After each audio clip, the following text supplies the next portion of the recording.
You're listening to episode 93 of the Fed and Fearless podcast.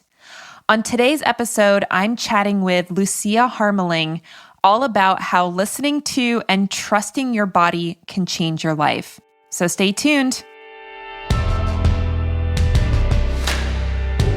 Welcome to the Fed and Fearless podcast. I'm your host, Laura Schoenfeld, a registered dietitian, nutrition business coach, and online entrepreneur with over 10 years of experience in online business. And I'm here to show you everything I've learned about creating a life and a business that nourishes you. On this podcast, we'll talk about the lifestyle habits, practical strategies, mindset shifts, and leaps of faith required to build a healthy body, a powerful mind, a strong spirit, and a successful business.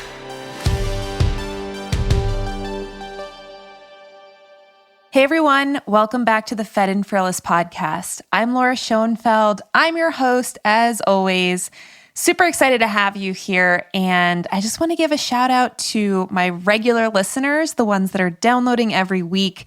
I see you. I enjoy seeing those numbers come in when we get our download report, and I just really appreciate you. So I wanted to give you a shout out if you are somebody who listens on a regular basis.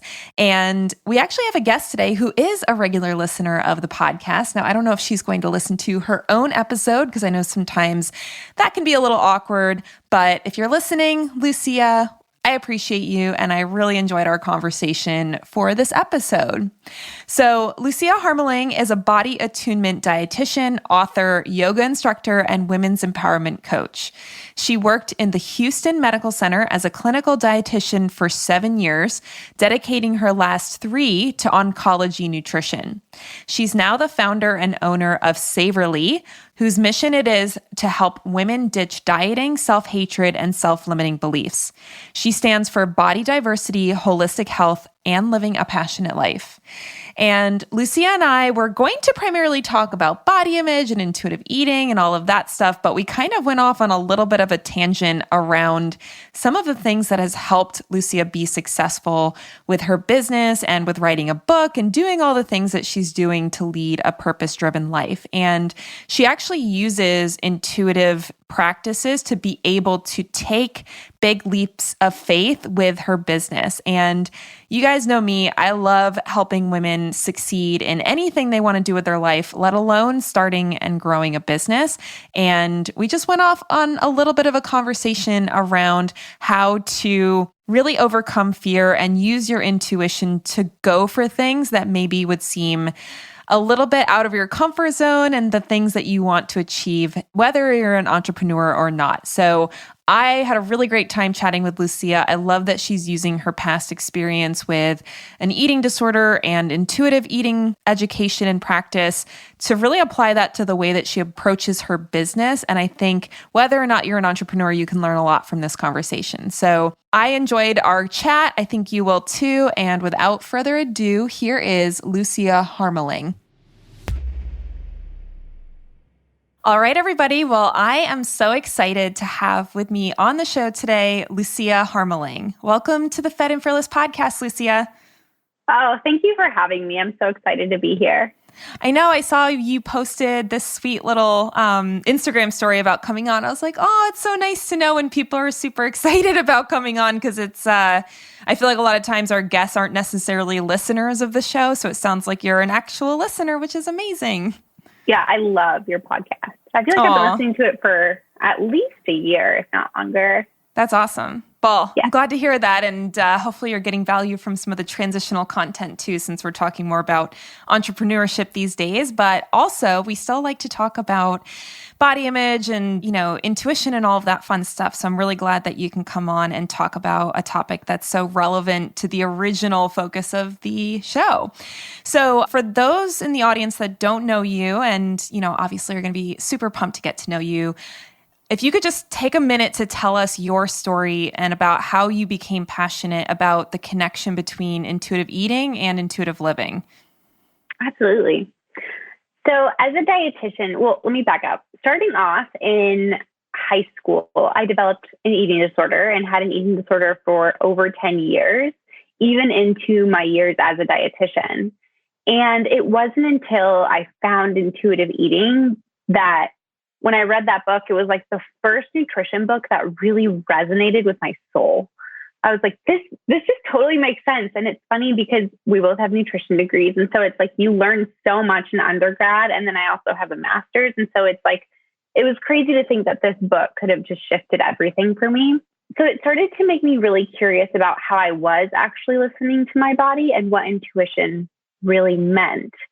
And, fast forward a little bit, I ended up attending a yoga retreat based on like pure gut feeling. Like I just randomly decided like 2 weeks before the retreat to go. And that retreat shifted my whole life because that's when I chose to just admit to myself that I had an eating disorder and that I wanted to get help. And so from there, I just became, especially in my healing process with working with another dietitian, being a dietitian and a therapist, it was so eye-opening to see how powerful it can be to listen to your own body, and not just in like the realm of food, but in every single realm.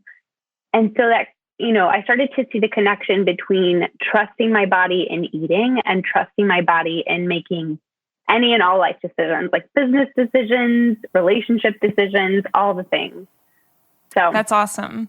Yeah, I feel like the intuitive part of living in general is not often talked about. Like I know with intuitive eating, it's such a big part of trusting your intuition is eating, because if you're doing it 3 times a day, that's probably one of the most consistent decisions that you're making every single day for your entire life, basically.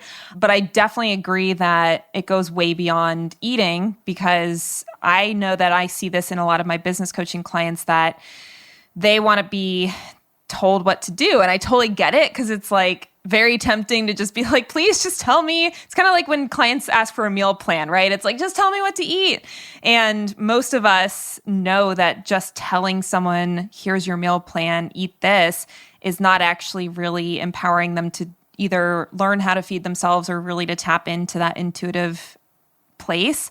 And I feel like it's the same thing with entrepreneurship, where it's like, yeah, it's very tempting to want your quote unquote meal plan for business. And it's not that you can't learn like principles and strategies and that kind of thing. But when people, it's like they get taught to not ignore their intuition, but not trust it. Basically, it's like, oh, my intuition is saying this, but I got to look to the expert, or I got to look to the strategy on how to do this, rather than learning how to trust their gut. So that's really awesome that you kind of take it beyond just the food piece, because it is really so relevant to other areas. Do you find that the work that you did, because you're a business owner, so you, I'm sure, have a lot of entrepreneurial decisions to be making on a regular basis. And so do you find that what you learned about food applies pretty heavily to the kind of practice you do with making decisions around your business?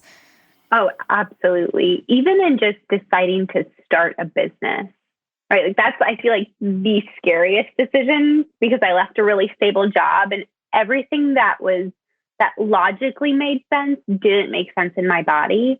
And so even choosing to just like go for it, because I knew that God was calling me to do it. And so to me, the more I make decisions like that out of just my gut feeling, the easier they get. Now, it's not to say that business decisions are easy, because a lot of times they're not. And you are taking a risk. But I always like logically think things through, but at the end of the day, if it doesn't feel right, I don't do it. And I've never made a decision going with my gut feeling and had it go against me, but I have made decisions that didn't feel right, that definitely weren't right. Mm-hmm. Yeah, I feel like that's a really interesting point, because you wouldn't know until you made the decision and experienced the result of that decision to actually know that your gut was trustworthy when it came to things in your business. And I feel like, again, with food, it's the same thing, where sometimes you do have to just kind of take an action, even if you don't know how it's going to go, or you don't feel certain about it, or you feel scared. Because like you're saying, even just starting a business and quitting, a normal job, whatever a normal job is, quitting your kind of more, quitting a job that was probably relatively comfortable, right? It's a job. So it's always a little bit more comfortable to be in a job than to start your own business. But there is a lot of that unknown when you do something like that. And so I always love when people practice that when it comes to like doing something that you don't know how it's going to turn out, but knowing that like that's what you're being called to do. I just feel like that is definitely a skill that we can build. Do you feel like it's one that you've been building over time, especially as an entrepreneur? Oh yeah. I mean, I feel like every time that like gut intuition is challenged, I learn more and more like how to trust it, and also just different body sensations, right? Like what is actually happening? Like what is my body actually communicating with me? Right? On days where I feel really anxious, like why is there anxiety? Or if there's a lot of fear, why is there fear? So it's like, so instead of, moving away from the uncomfortable body sensations, it's really leaning into them and listening for like, what is my body communicating? What does it want me to do? Because how I also explain intuition. So I'm Catholic and I'm really devout in my faith. And the way that I feel intuition works in my life is I believe that God speaks through our intuition. So he created our body, and therefore it makes sense to me that those are like his tiny whispers into my soul, leading me where he wants me to go. So yeah, I do feel like it gets easier and easier with time. And there's still days that are really challenging. Yeah, for sure. Yes. Yes. Well, and I think that is something in entrepreneurship, you don't really ever get to like a super just cruisy comfort. I mean, you can, in theory, you can, but I think most people who become entrepreneurs are the kind of people that don't want to just stay, I don't want to say stagnant, but kind of like they don't want to hit plateaus, right? Like if you hit a plateau, you're like, all right, what's next? What's next, right? And so yeah, maybe you go through a season where it's a little bit more relaxed, but I feel like generally people like us like to challenge what's possible. And a lot of times with that challenging what's possible, you end up getting into situations that are unfamiliar and uncertain. And you're like, oh no, I don't know what I'm doing here. Like, have you had that experience before? Like every day in my every day. You're like 5 minutes ago. Yeah, it's so funny. So even right now, I wrote a book and I published it about a month and a half ago. And I'm doing a book launch party this week. And I've never thrown a book launch party. And so it's always, I was telling my husband this morning, I was like, I'm always doing things that I have no idea how to do. And it's really fun to figure it out. But at the same time, I'm like, sometimes I wish there was just something I've done before that I can continue to do over and over. I mean, there are small things, right? But it's also just really fun. And, to be where I am now and to look back to like when I was even considering starting a business and how many things I've tried that failed and how many things I've tried that were really successful. It's just fun to have taken so many risks. Yeah. Well, and I love your attitude about it because I think for a lot of people, taking risks does not feel fun. Like feels terrifying and, their body's immediately like, well, I don't want to say their body's saying no, but sometimes I think the discomfort that can come from doing things that you're not familiar with or that are new for you, people can interpret that as saying, oh, you shouldn't do this. It's almost like there is a level of self-protection. I think that happens when you are trying something new, that it's like, don't screw up because people are going to hate you and, all of that. And so I'd be really curious to hear, I don't know if you feel like you've always been this way or if this was something you had to learn how to develop, but just that idea of enjoying the uncertainty of the process. I would just love to know a little bit more about like, how did you get to that point? Is that just how you've always been? Or was there something that you kind of had to do to get to that place where you could enjoy the roller coaster of entrepreneurship? Yeah, that's funny you asked that because I was so opposite of that. I mean, I was the person who, super type A planner, like sticks to the plan. If anything deviates, then it's a hot mess. Like I was, and also just very anxious in that realm, right? Like I wanted everything to be quote unquote perfect in the way that I wanted it to be. And I think a lot of that also went in line with my eating disorder, right? Like very similar in personality with that, right? And so for me, what I believe really opened me up was through working with a dietitian and therapist in my healing journey, learning that there isn't really perfection and that in order to move forward, you have to get uncomfortable, because I remember sitting in sessions with both my therapist and dietitian, and I was so uncomfortable because I was being challenged on, even just like as a dietitian, talking to another dietitian, being challenged on everything that I thought I knew about health and nutrition. That was so uncomfortable and probably one of the hardest things I've ever done. Or just being told, instead of working off your emotions, can you just sit with them? So it really got me to be curious instead of judgmental, which is now when I approach something that is really uncomfortable, it's giving myself the space to be like, okay, well, can I get curious about like, what could this actually be like, instead of creating this huge story around it about how it's going to go. When the reality is my story's always wrong. Like, it never goes the way that I think it's going to go. So that was super useful for me. Getting free from that restriction and those limitations that my eating disorder had for me, that kept me so safe and like, quote unquote, in control, let me just feel free in my life and just let me deviate from the plan that I had. So that's so interesting, because I feel like that is something that so many people struggle with, and it's not necessarily showing up as an eating disorder. And I hate to say joke, but I kind of joke that, like, if nothing else, 2020 taught us that literally nothing is in our control, right? Like, we like to think if we just dot every I and cross every T, that we will get everything that we thought we were going to get, or that we, worked for, and that kind of thing. Or that if we just plan life really effectively, that nothing bad will happen. And especially for people who are a little bit more of that type A, like controlling type of personality, I feel like that is how we respond to uncertainty. Whereas, I always think like someone who's a type B maybe responds to uncertainty with like, well, I don't know what's going to happen, so why bother making a plan?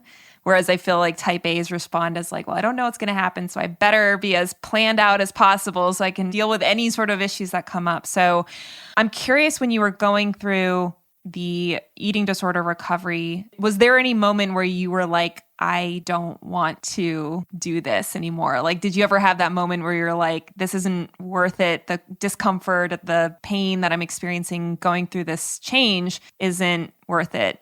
So many times. So many times. I remember leaving session with my dietitian so angry. Like, I was angry at her. I was angry with the world. Like, I was just angry because it was so much. And something that I kept telling her was, and I think this relates to any change someone is going through. It's like when you're changing something so drastic in your life and it takes so much energy and attention, it's almost like I just wanted to be able to focus on that and like put everything else on hold, but I couldn't, right? I had to continue to live life and do my job and all the things and deal with all of that. And the things that really got me to move forward, which still are true in terms of like, even in my business or even things like that, is having my dietitian and my therapist and my friends and family who knew what I was going through for support. If I wouldn't have had a strong support system, I would have stopped. I would have just quit. But the consistency of meeting with them week after week, I just knew, okay, like, this was a hard week. This is what I'm feeling now. But I also knew what I was committed to. And that's something that I talk to my clients a lot about, because I work with women who have disordered eating, and it does get hard, right? It's not some easy, quick fix journey. And in our first session, we talk about what their why is. Why are they here? And what is their goal? Because whenever it does get messy, reminding ourselves of what are we after? And if it's something that got them in the door, it's usually something that's really powerful. Mm-hmm. Yeah, I can imagine that, just deciding to meet with someone about it must have been a big decision, right? Especially, I don't know if you take insurance or take private pay, but especially if somebody's paying for it, right? And that's actually one of the reasons why, one of my coaches uses the phrase, the transformation is in the transaction. And it's not because, money is something that like literally changes you or anything like that, but it's more your decision to put something valuable into the change, and the result automatically changes how you approach it, right? So it's like you deciding to pay for services to get help with something. As soon as you make that decision, you're like a different person. And that doesn't mean that you don't like kind of backtrack and say, never mind, I don't want to do this anymore, right? Like, there's going to be moments where it is hard, and it is like, why am I doing this? And I do think being able to go back to the original why and really say, like, first of all, is this still my why? Second of all, is this still worth it to me to go through this? Because sometimes, I mean, maybe it's not always. Maybe you do go back to that why and you're like, actually, that's not worth it to me. And so I think it's having that opportunity to revisit the why is so valuable, because otherwise it's like, I don't know, why am I doing this? Like, you were like, literally, why am I doing this? And it can be so easy to just get stuck in that of just like, yeah, I don't know what I'm doing or why I'm doing this, or yeah, totally. And that was actually something that came up a lot for me in writing my book.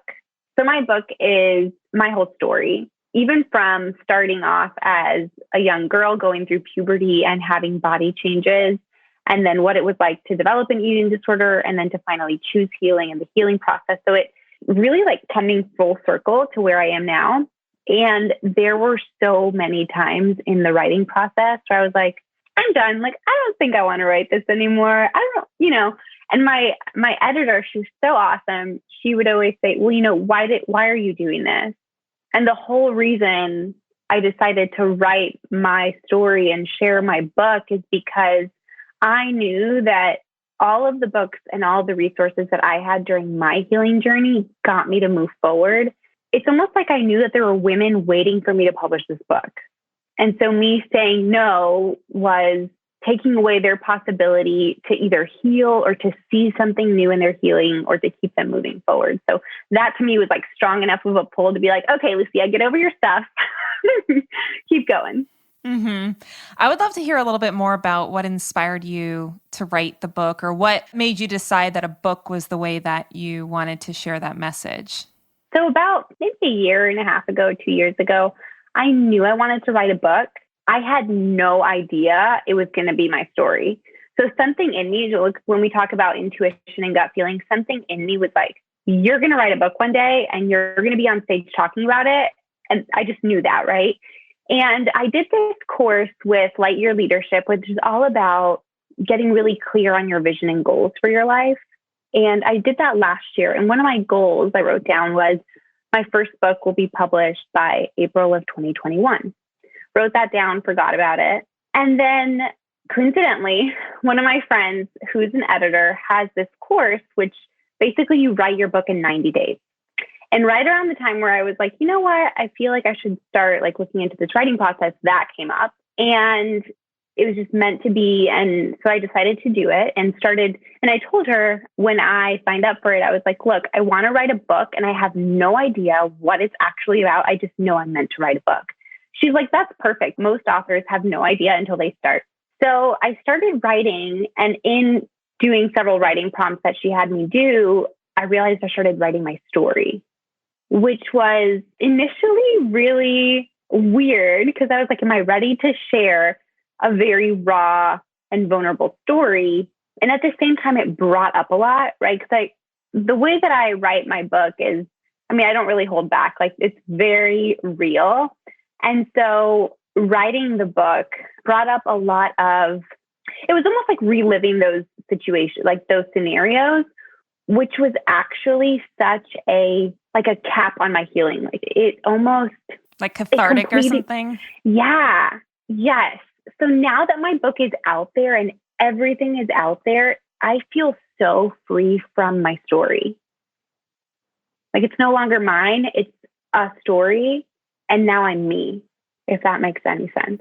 Oh, totally. So it's so funny that you mentioned this, because I've been learning from one of my coaches this method of overcoming mindset issues, and specifically, like, I don't want to call it like traumas, but things that happened that were imprinting beliefs into you, right? Like, oh, this one incident happened with my mom and she said this, and now the story that I have about money or about, myself or whatever is this. So it's like little things like that happen that, in the moment, like, they're just normal things that happen to people, right? Like, it doesn't have to be some like serious event, but just being able to write that out like a story and then kind of process the actual written story with the details that you want to share and all of that. It was nuts. Like I went to a training session and we had to do this in a breakout room, and two other people shared their story. I shared mine, and it was just like, a paragraph or two about some incident that happened that came up and this workshop was specifically about money beliefs.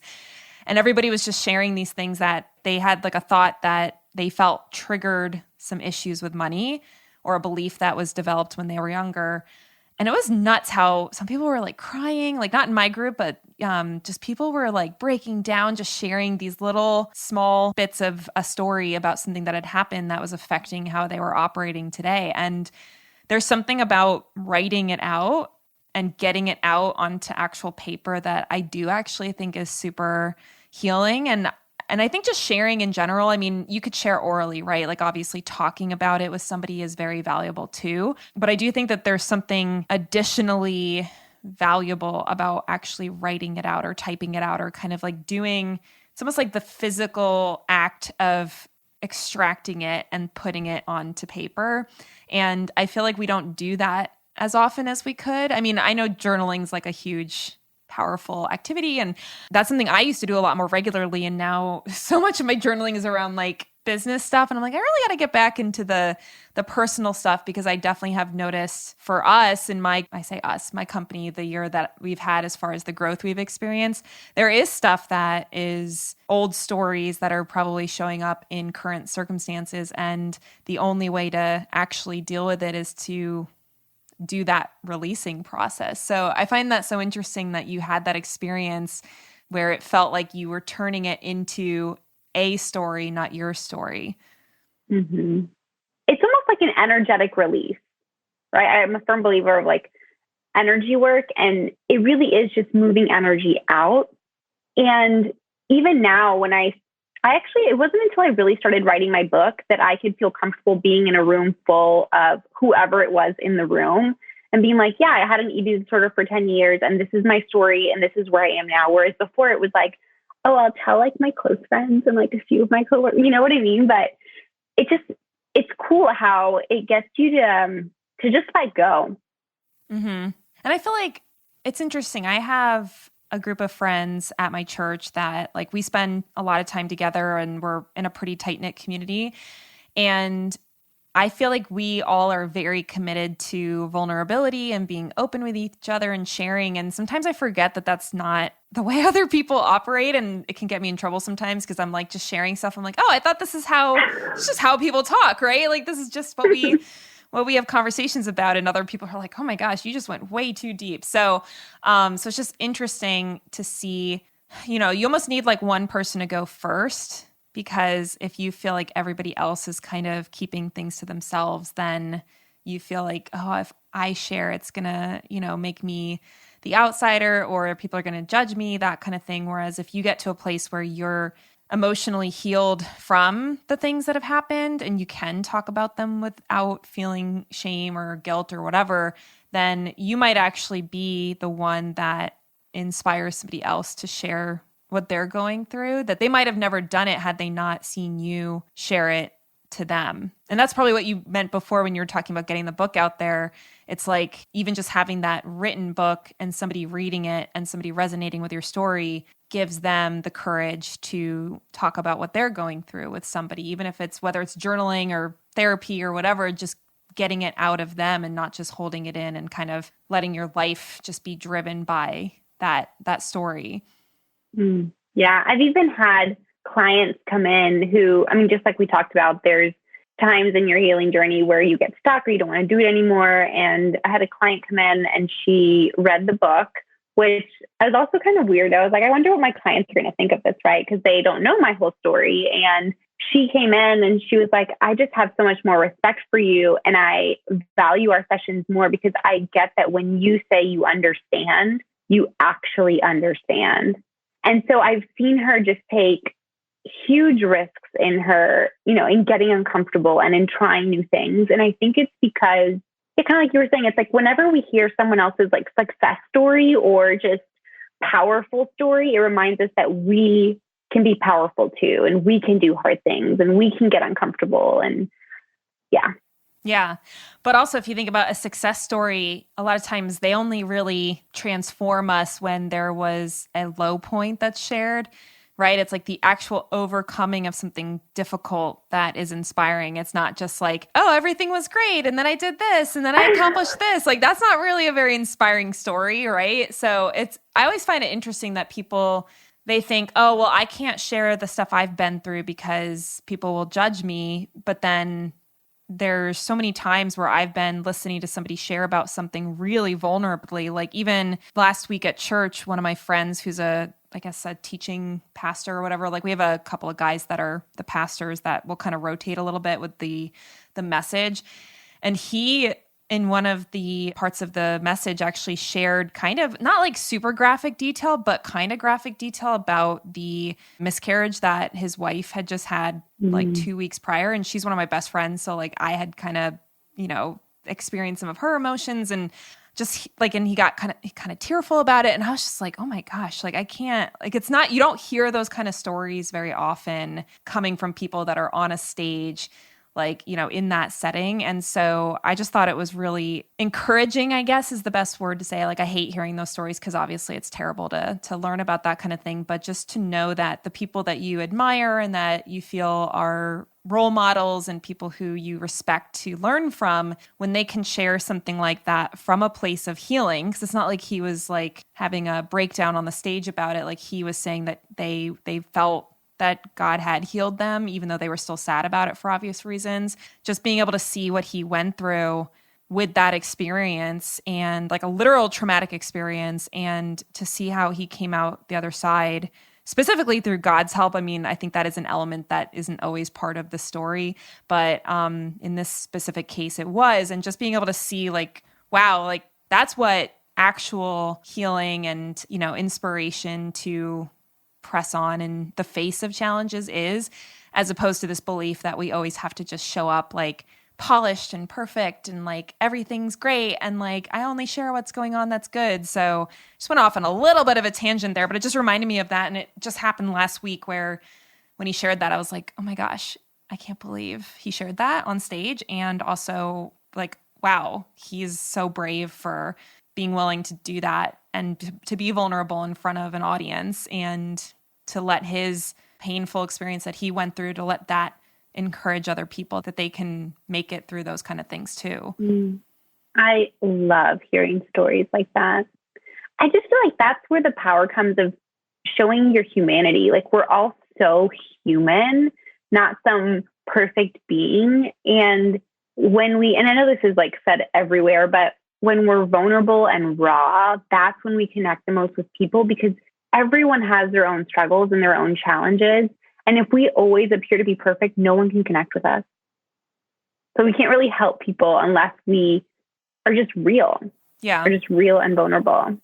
Or even have relationships. I mean, I think this is relevant for people that help others as their profession. So if you're a dietitian, nutritionist, fitness person, like it is easier for you to help people when they don't think that you are this like, perfect, nothing ever bad happens to you, that kind of thing. But I think even just with relationships in general, and whether that's a friendship, a spouse, like just having the ability to take off any sort of like mask of perfectionism and to connect with someone on that level is so valuable for the relationship. And it's a funny line to walk when you are the provider, like you were saying before with your client. You're like, oh my gosh, is that appropriate for her to know that much about me? But I do think you're probably able to help her better because she knows that you've gone through something similar and that it was hard for you and that you struggled and that you wanted to give up and all of that, as opposed to her thinking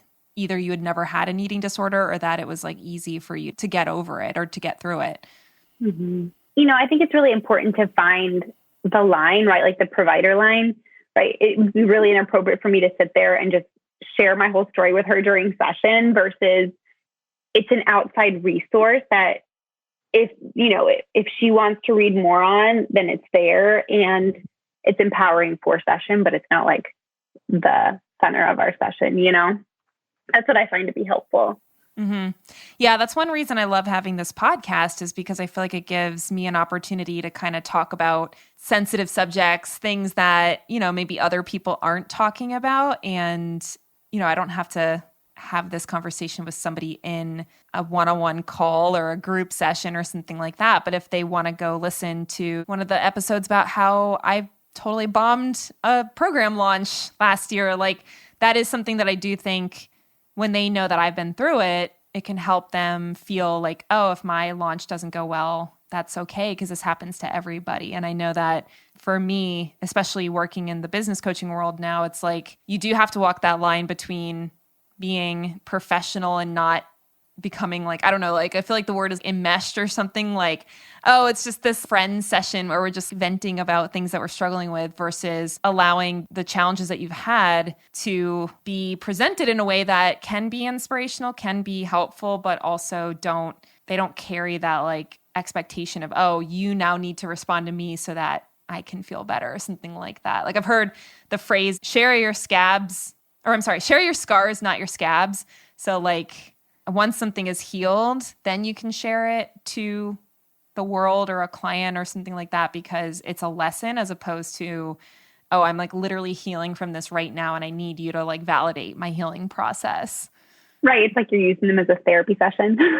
Yeah. Which I mean, I definitely try not to do that, but I think there's moments where it's like you do, like everybody goes through stuff. I think that's the hard part about being a coach and someone that is meant to show up with like the ability to hold space for somebody's emotions. And that's something that I feel like when I'm working with my coaches, I'm always trying to be very mindful of how much I expect of them at any given day because they're human and maybe they're having a rough day. Maybe something bad happened to them. One of my coaches was dealing with cancer, like lots of different things that can be going on in someone's life. So I think being able to extend compassion for the people that you admire as well as extending it to yourself. Like obviously if somebody's like not showing up for sessions or something, that's a little bit of a different story. But if they're energetically not as like peppy as they might normally be, or they just look a little tired or something like that, I think sometimes it can be easy to have judgments about that. But I know, when we're in a position of a helping type of role, there are going to be days where it's like, man, this is hard. I don't know if I have the stamina for this right now. Have you ever had that experience? Oh, yeah. Yeah. And what helps me, I mean, even if there's days where I personally need like to take in more for myself, like nourish myself in a way, but I have to show up for clients, I just remind myself that the most important, like for me, it's also a practice of learning how to set my things aside. Not that I'm like hiding them, but just like putting them aside. And then also reminding myself that I'm really just there to hold space because the work, kind of like we were talking about, we don't tell people what to do, right? You hold space and empower them to be able to figure out what they need and to work through whatever they're working through. So I think that's a sweet reminder for me of, I'll even just like sit down and like pray about it and just say, okay, God, just let me be here and hold space and give them exactly what they need. And a lot of times that means I don't really talk that much, right? And those are some of the most powerful sessions, in my opinion. Mm-hmm.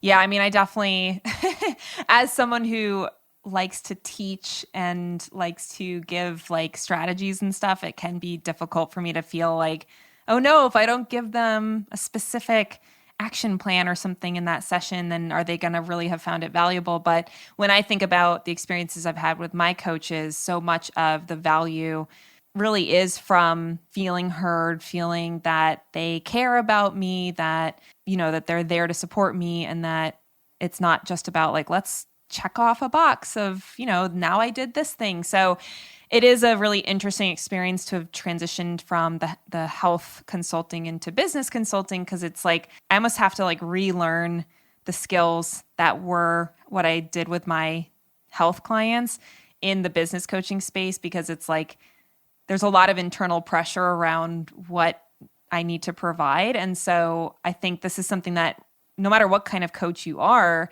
just being able to think about what kind of expectations am I bringing to this, and am I putting expectations on myself that either don't need to be there or are actually maybe even harming the experience of the client because they wanted to come in and just talk about something that's not the agenda. And, I have to just let things go the way that they're going to go. Also with like, keeping things helpful, if that makes sense. It's amazing. I don't know if you've had this experience, but just working through learning how to coach effectively, it's kind of sometimes shocking, like how hard it can be.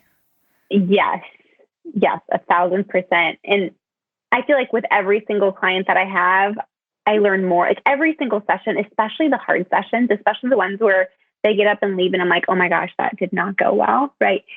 Those are the best sessions to learn from, and for the client and for me, right? And the provider, because, and it all goes back to what I believe of, if everything is happening for a reason and every single conversation we have, however it went, was meant to happen, then in reality, there are no bad sessions. So even if someone were to come in and we realize that we're not a good match, or maybe I had expectations of what we would get through in session, and we see that like for them it's more challenging and they're ready to just like stop, whatever it is, it's so useful for their journey and for my journey. Yeah. Do you have any tips for people listening, whether they're somebody who does coaching and consulting and wants to know how to emotionally recover from a quote unquote bad session, right? Like if they feel like their client like got mad at them, or, that, because I know, as you were saying before, like you were getting mad at your dietitian, and it's like, I'm sure now looking back, you're like, oh, I'm so thankful for her. Like that was amazing. But in the moment you were like, angry. And I would imagine that person probably needed to have some emotional mastery to handle that anger and not take it personally. So do you, and this, I said before, this can really apply to any human interaction. So it's not just for coaches, but coaches, I feel like there's like an extra level of complexity of like, you're the service provider. And so you're the one that has to kind of keep things calm when you want to say like, go get angry back or something. So do you have any tips for people who might be in those kind of situations where they want to hold space for somebody, they want to serve them, and they feel like they're running into this like resistance, frustration, even anger? How do they recover emotionally after a session like that? How does the provider or the person who's coaching recover? Like after you've had those experiences, what's helped you to kind of walk off the ledge? Because I don't know about you, but sometimes I'm like, do I still want to do this? One, I just, like kind of like we were talking about, I remind myself that everything that happens is meant to be, and that session, even if it was uncomfortable, like I even just like talk to myself, like in my head, I'm like, that went the way it needed to go, and that person still got something out of it. And also, I remind myself that I'm not responsible for their experience. Like I'm responsible in supporting them and guiding them, but each individual creates their own experience and is responsible for their own emotions and their own feelings. And if they're allowed to have all of their emotions and feelings, then I'm allowed to have mine, and I don't have to attach a meaning to them. And that to me helps me just detach from the result, like knowing that I gave my best, whatever that was for that day, and so did they. And so just like letting that be in the past and then just continuing to move forward. Like that for me, just a mental and like verbal awareness of just like almost rinsing off all of the negative energy. And then also, doing things, I think it's really important as a coach or provider, dietitian, whatever it is someone is, to have ways where they recharge, unwind and recharge. And for me, that might be a yoga practice or a walk, or even just taking a few breaths or stretching, something where I can physically move energy out. Because if not, if I'm constantly trying to hold on to everyone's energy and my own, it just becomes overwhelming. Yeah. Oh, for sure. I know exactly how that feels. So, well, Lucia, I feel like this conversation definitely went a little different than what either of us had planned for, but as you may say, it had to happen this way, right?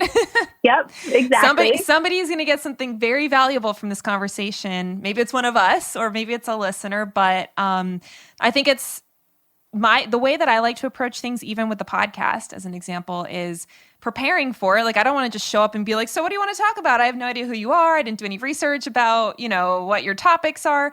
Like, I always like to be prepared because, first of all, I think that's respectful for you and your time coming on the show, but then also, respectful for my audience who's taking the time to listen, right? Like, it's a respect thing, but also just being open to the direction of, I'm sure you would agree with me that a lot of times I would say it's the Holy Spirit guiding the direction, right? Like, that's how you and I would look at that. But just even that openness to, like, I prepared as best as I could for this thing that I'm about to do.